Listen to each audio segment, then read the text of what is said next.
Greetings, salutations, film fans. Welcome to AMC Movie Talk for movie fans. As always, I am your host. My name is John Candia, Senior Editor of AMC Movie News, joined by Amy Rose Eisenbach, Associate Editor of AMC Movie News. Hey, guys. And this morning, at about 5:30 in the morning, LA time, the announcements were made for the 2013 Academy Awards. Not a ton of surprises, but as you're going to hear us mention, a couple of very, very significant ones. We're going to run down for you right now several of the major categories and give you our thoughts and predictions on them really quickly. So let's start with Best Picture. The 9 nominees for Best Picture. You know, before I get into the 9 nominees, let me mention this. Here's how they came up with 9 nominees. The new rules of the Academy are this. There could be anywhere between 5 and 10 nominees any given year. They do roughly, when you really break it down, it goes very, very paraphrased. It's kind of like this. They do a first round of balloting. Films that get at least 5% of the first place votes can then move on and be eligible for nominees. So every one of these nominations got a minimum in the first round of 5% of the first place votes. And they came up with 9 films, so thus we have 9 nominees. The nominees are Beasts of the Southern Wild, Argo, Django Unchained, Life of Pi, Les Miserables, Lincoln, Silver Linings Playbook, and Zero Dark 30. Amy Rose, any big surprise on here, like major surprises that are here or aren't there? What do you think will win? What do you think should win? For Best Picture, not really too many surprises. The other categories we'll get to are more surprising. I think that, Beasts of the Southern Wild and Argo, I would really like to see win. I think those films were really unique and brought a lot to the table, especially Beasts of the Southern Wild. It was really refreshing and special. I think Lincoln will win. Because Steven Spielberg looks like the top runner. It got the most nominations this year total as well. So I think Lincoln probably will win. Or Zero Dark 30. I'm with you. No big surprises to me on this list. I'm a little bit surprised. A lot of people thought there would be 10 nominees this year. I actually thought there would be maybe 6 or 7. Mm-hmm. So 9 is kind of right there in the middle. No big surprises. I think Les Mis should win. Mm-hmm. I'm still enraptured with that movie. I cannot believe how much it just completely captivated me. Up until this morning, I would have said Zero Dark 30 was going to win. But now I have to agree with you. As the results have come out, and we'll get to this in a little bit, as we've seen the nominations list, now I can't predict that Zero Dark 30 will win. I'm going to have to go with you and predict that Lincoln, which was my number 8 film of the year. That Lincoln will win Best Picture. And let's get on to why I no longer think Zero Dark 30 will win, even though I thought it was a lock. Yeah. Maybe not lock's too strong a word. I would have bet serious rent money on Zero Dark 30 having won Best Picture until we also looked at, let's go to the nominations for Best Director. The nominees for Best Director are Ang Lee for Life of Pi, Steven Spielberg for Lincoln, David O. Russell for The Silver Linings Playbook, Michael Haneke for Amour, Ben Zelton for Beasts of the Southern Wild. Let's do this. Who will win? Who should win? And then we'll get to surprises in a second. So many surprises. This one was crazy. Out of these 5, I think, again, Steven Spielberg is going to win. He is very loved by the Academy. He's so accomplished. Lincoln was a fine film. I really loved it. Yeah. But I think that who should win would either be Beasts of the Southern Wild, Zetlin, is that how you pronounce it? Or Ang Lee. I thought both of those were stunning, visually stunning. The whole story, I was completely enthralled the entire time. I hope those two would, but I think Spielberg's going to win. All right. For me, out of this list, I'm going to agree. Now, I think Steven Spielberg's going to win. Mm-hmm. I did not think that earlier today, but the person who I thought was going to win isn't even on this list. Outrageous. Kathryn Bigelow. Now, I mentioned that I was going to pick Zero Dark 30 as my pick to win Best Picture. Even though my personal preference would be Les Mis, I thought Zero Dark 30 was going to win Best Picture. Mm-hmm. But as we looked up this morning, not since 1989 for Driving Miss Daisy has a film won Best Picture where the director wasn't even nominated for Best Director. So let me phrase that again. Not since Driving Miss Daisy in 1989 has a film won Best Picture where the director wasn't even nominated. So as of right now, you can just rule Zero Dark 30 out. Like, Zero Dark 30 is not going to win Best Picture if the director of the film isn't even nominated. I mean, it's happened once. It's rare, as we learned, but it's possible. Not likely, but possible. This is the confusion for me and why I'm outraged. Now, let me qualify that by saying this. I believe in the Academy, and I believe in the Oscars, and I believe in their voting system. Look, the best director is voted on by directors, by DGA members. Actors are voted on by actors. People who know more about directing voted on this. People who know a lot more about directing voted on this than I do voted on this. So I yield to their expertise. So when I say I'm outraged, it's my personal taste and my personal preferences are outraged. But there's always politics as well. There's always politics in everything. And sure, to some degree. But the beautiful thing, I was talking to one of our AMC folks about this morning. The beautiful thing about the Academy as opposed to the Golden Globes, which I rag on all the time. The Golden Globes is a 70 to 90 member voting base, which means you can bribe a voting base with one phone call or influence a voting base with one conference call. Granted, that would be a pretty big-ass conference call.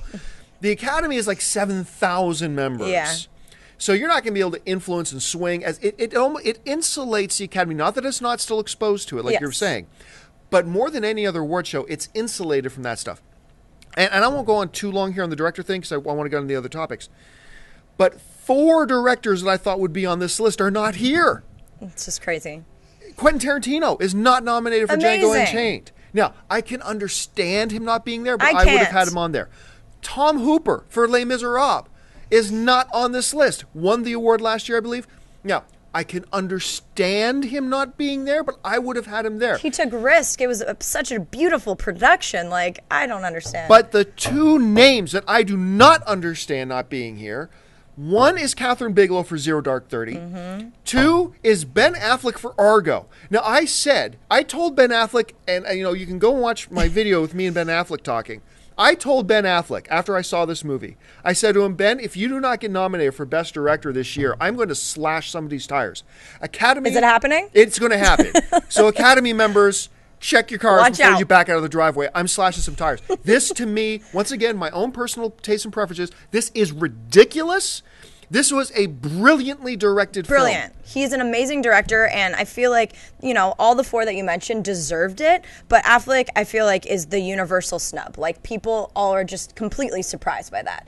It was the art direction, everything, the pace, like, he just killed it. He's really proven that he's a great director, so I'm really pissed about that, too. Once again, I don't want to, maybe tomorrow's episode, I'm really going to rail on this, but I'm just going to say I am outraged that Ben Affleck wasn't nominated. I am shocked that Kathryn Bigelow wasn't nominated. That pretty much disqualifies Zero Dark 30 from winning Best Picture, which I thought for sure was going to win. So anyway, let's move on from that. Let's get into the big acting categories. Nominated for Best Actress this year are Jessica Chastain for Zero Dark 30, Naomi Watts for The Impossible, Jennifer Lawrence for Silver Linings Playbook. You and I were talking about this. I've never been quite sure how to pronounce Huevenezes. This is one of those names where I've read 20 times in the last couple of months, but I've never actually heard Q said. Wallace. So, Q Wallace, thank you. So please forgive me for really butchering the name. For Beasts of the Southern Wild, and Emmanuelle Riva for Amour. Once again, I'll start on this one. No surprises for me at all on this list. None. These are the 5 that I expected to be on this list. The 5 are here. Up until this morning, I thought Jessica Chastain was the lock. Now, I said earlier, lock is a strong word. Not for this category. For 2 categories, actually. I thought Jessica Chastain was a lock for Best Actress. But now, with Kathryn Bigelow's snub for the director thing, the ball game has changed. I now have no idea. There is a lot of groundswell for Riva for Amour. I'm not going to be surprised if she wins. I think Jessica Chastain should win. Jessica Chastain will win. I still think she should win. I'm not so sure now if she will. I think it's a very interesting quality. Also, no surprises here. what I do find very interesting is that Q Wallace is the youngest actress ever nominated. She is 9 years old now. She shot this film when she was 6. Now, anyone who's seen Beasts of Southern Wild, you can't take your eyes off her. She's magnetic. She's magical. She's really a special actress that I'm really excited to watch grow. But she has a long way to go as well. So, you know, you want to give it to Miss Riva, who's 85 years old, who's the oldest actress ever nominated for an award. I also think Jessica Chastain was phenomenal. She's had quite a year, just really going on everyone's radar. I'd like to see her win. But everyone in this category was very strong, and I'm not going to be very upset however it goes. No, one knock I've heard against Q Wallace from some people is that, and from the acting community, is that this might hurt her, is the fact that because she was so young when they shot, a lot of them are asking, well, how much is that just her as a natural kid? How much of that was actually acting? Fair question. I think you look at the performance and not worry about that stuff, but I think some people are worrying about that. Let's look at Best Actor. Nominated for Best Actor. Again, no surprises whatsoever. Daniel Day-Lewis for Lincoln. Denzel Washington for Flight. Joaquin Phoenix for The Master. Hugh Jackman for Les Miserables, and Bradley Cooper for Silver Linings Playbook. Once again, to me, no surprises on this list. No. My should wins is Hugh Jackman. I think Hugh Jackman should win for this. He absolutely, I used when talking to the studio, I used an expletive instead of made love to, but I said Hugh Jackman made love to my soul with that performance. I like that. And I think he should win. That being said, Daniel Day-Lewis is going to win this, I believe. There's a huge momentum thing for Lincoln right now. Once again, it all comes back to Kathryn Bigelow not being nominated for Best Director has completely changed the landscape of all of this for me. But I'm still going to stick with it. I still think Daniel Day-Lewis will win. I think Hugh Jackman should win. What about you? Daniel Day-Lewis is as good as it gets. If he takes on a role, give him the Oscar. Like, he is just, he is Lincoln. There was no shred of Daniel Day-Lewis. Every single role he ever picks is so calculated. He's such a method actor. It baffles me how good he is. So I would give it to him. But with that said, you know, Hugh Jackman was fantastic. The emotion he brought to Les Mis and the talent. I mean, he is incredible, and I would really like to see him win as well. But Daniel Day-Lewis, I mean, when he's on the screen, it's him. Anybody in that list you think could surprise us? You know, not really. I mean, Denzel, people really like him, and I know Flight was very mixed with, you know, the actor versus the film. Bradley Cooper, I thought he did a fine job with Silver Linings, but I would still really like him to continue that path of taking on more serious roles. I don't think this was an Oscar-worthy performance, but I think he did a really good job. But compared to the other two, and Joaquin, I mean, he was fantastic in The Master. He was almost like painful to watch. So I do think these five, you know, were really, really strong performers, and they all deserve recognition. All right, let's move on to the category of Best Supporting Actor. Actually, there is one huge surprise on this list for me. I'll get to that in a second. Nominated for Best Supporting Actor are Tommy Lee Jones for Lincoln, Philip Seymour Hoffman for The Master, Christoph Waltz for Django Unchained, Alan Arkin for Argo, and Robert De Niro for Silver Linings Playbook. Amy Rose, surprises, who will win, who should win? I thought this was another very strong category. All five of these actors were great. I have a soft spot for Christoph Waltz. I think when he's on the screen, you can't take your eyes off him. I know he did win, you know, for Inglourious Basterds, but you know, he was arguably the most on-screen supporting actor as well. He was a co-lead, so I thought he was fantastic. It was also really nice to see De Niro return to acting. Yeah. He was good in that. Philip Seymour Hoffman, always good. Tommy Lee Jones, Alan Arkin. I thought they were great. I'd like to see Christoph Waltz take it again. But maybe it's time for Philip Seymour Hoffman or Robert De Niro. All right. I think the person who will win, oddly enough, is I think Robert De Niro is going to win. Mm-hmm. I think there's a big love swell for Silver Linings Playbook. Yeah, there is. And I don't think Cooper or Jennifer Lawrence are going to be seriously in any kind of serious contention for it. So I think they may swing that to Robert De Niro. And I got no problems with it. To me, I'm shocked that Christoph Waltz is on this list. I said when I reviewed Django Unchained that, look, everybody's talking about how this is, you know, Jamie Foxx's and Leonardo DiCaprio. I said, forget that. Christoph Waltz and Samuel L. Jackson make this movie. And I was over the moon for Christoph Waltz in this movie. I thought he made this movie. I would give it to Christoph Waltz. Me too. Personally, and I know he just won it for Inglourious Basterds. He deserves it again. Also with Quentin Tarantino, but he deserves it again. But I think the person who will win is Robert De Niro. Or Tommy Lee Jones. I mean, he is an Academy favorite. He is. He was good in Lincoln. His wig was awful, but he was good. But his wig being awful was part of him being so good. I know, but it was awful. He was really good. But, I mean, any one of these people could win it, and I wouldn't really have a problem. But I think the person who should is Christoph Waltz. The person who will is Robert De Niro. And we move into the last one we're going to go into any depth on is Best Supporting Actress. Again, no surprises whatsoever here. Anne Hathaway for Les Miserables, Sally Field for Lincoln, Jackie Weaver for Silver Linings Playbook, Helen Hunt for The Sessions, Amy Adams for The Master. Just give it to Anne Hathaway. This, if any term lock works, for me, the shoulds and the will wins are Anne Hathaway for Les Miserables. No question. I just can't see, even though my world has been shattered with the Bigelow not being nominated for Zero Dark 30 and turning all the tide, I think, Lincoln's way.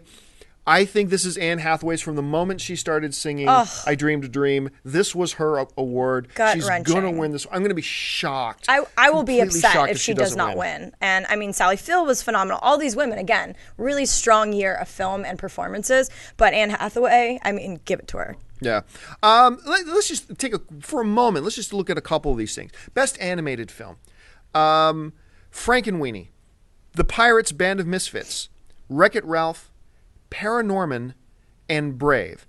First time ever, people who've been following me for any time know that I do worship at the altar of Pixar. Mm-hmm. Brave should not, in any sense, have the word Oscar nominee put beside it. I think this was I think this was the worst of the Pixar films. And it wasn't a terrible movie. But in no way does it deserve to be nominated for an award. To me, this is Wreck-It Ralph's award. It's not even a question. But I don't think it will win. Oh, I hope it does. I think they're going to give it to Frankenweenie. I hope they don't. I don't think it deserves it. I think Wreck-It Ralph does. Yeah. But because there are more mature tones to Frankenweenie and Paranorman. Yeah. Frankenweenie was great, though, and Tim Burton's back, you know? Yeah, I wasn't thrilled with Frankenweenie, although I liked it more than most Tim Burton movies, who I'm not a big fan of.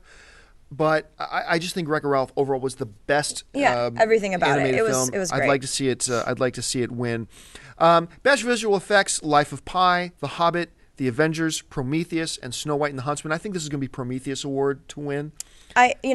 We loved it visually. Loved or hated that movie. And I am not thrilled with Prometheus at all. Me either. The visual effects were perfect. Yes. Perfect for what they were. Plot is questionable, but visual, I think everyone can agree that it was beautiful.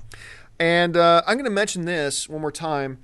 The Oscars need to cut out the category of best song. I disagree. It is the most ridiculous category.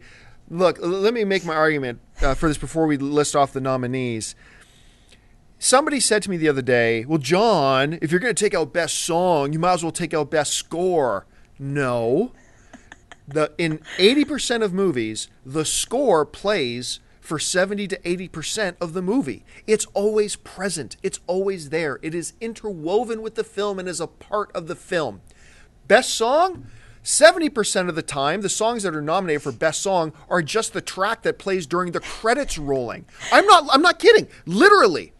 Like Annie Lennox's song for Return of the King, Lord of the Rings Return of the King, a song that still makes me cry when I hear it. It had nothing to do with the movie. It was the song that played over the end credits. It represents it, though, John. Or songs that play. It has nothing to do with the movie, and in total, it is on screen and playing during a movie for less than 1% of the runtime. So, to quote the comedian who was hosting the Oscars, I believe it was Jon Stewart, I could be wrong. One year, hey, guess what? You know who an Oscar winner is? 3 6 Mafia are Oscar winners. And remember, when they won their Oscar for the song they played for, the song wasn't Pimpin' Ain't Easy. It was... I wish it was. I can't remember the name of the song now, but it was something like that. But I remember the comedian came out and says, for those of you at home keeping score, 3 6 Mafia won Oscar, Martin Scorsese, 0. I mean, yes, So, that's ridiculous to your point, but... sorry, these things, they play for less than 1% of the movie, but they get an Oscar category. Sometimes they deserve it. And they get, no, they do not. Sometimes they do. And they get more screen time. Best Song traditionally has gotten more screen time at the Oscars because they play all the songs than the screen time they dedicate to Best Director. You know, the person actually responsible for the movie. They get more screen time than that person. It's ridiculous. I understand people like hearing the songs at the Oscar. I don't always like hearing the songs at the Oscar. And who's going to deny that one of the best Oscar moments we've ever seen was that moment for, I can't remember the name of the song, or the name of the film. I'm ashamed I'm forgetting the name of the film. But it's that Falling Slowly, when that couple came out and sang the duets. Once. Thank you, yes.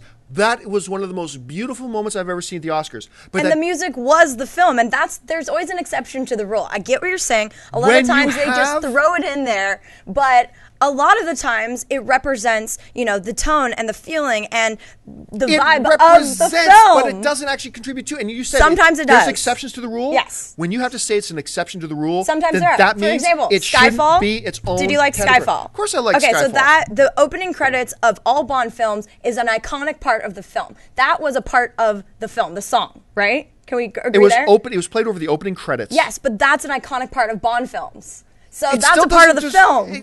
A representation doesn't become an Oscar category. I think it's important. Music is part of the movie-making process. But anyway, that's just me. We've gone too long on this. I'm not even going to mention the Best Song nominees because they don't matter. They matter. I'll tell you later. Anyway, listen, before you do anything else, folks, stop what you're doing. Click the subscribe button. Become one of our subscribers on our AMC Movie News YouTube channel. It'll keep you up to date on everything going on in the world of movie news, our editorials, and of course our daily AMC movie talk show. It's completely free. Don't worry that when I say subscribe, people think that means pay something. Just click the button and you're subscribed and it'll be there all the time. It would be really great. Hey, listen, while you're at it, become one of our followers on Twitter at twitter.com/AMC Theaters. Like us on Facebook at facebook.com/AMC Theaters. And listen, don't forget to check us back here every day for AMC Movie Talk Monday through Friday. We've missed the last couple of days because we were in Las Vegas at the new Media Expo. Woo! I'll update you on that another time. I want to thank Amy Rose Eisenbach. Thanks, guys. I want to thank for the Academy for starting the process of eliminating Best Song out of the Oscars. No. Music for life. I want to thank Ben Affleck for doing a great job directing. Amazing film. That will now never be remembered because the Academy was stupid. Thank you again. And until next time, my name's John Campia. Bye-bye.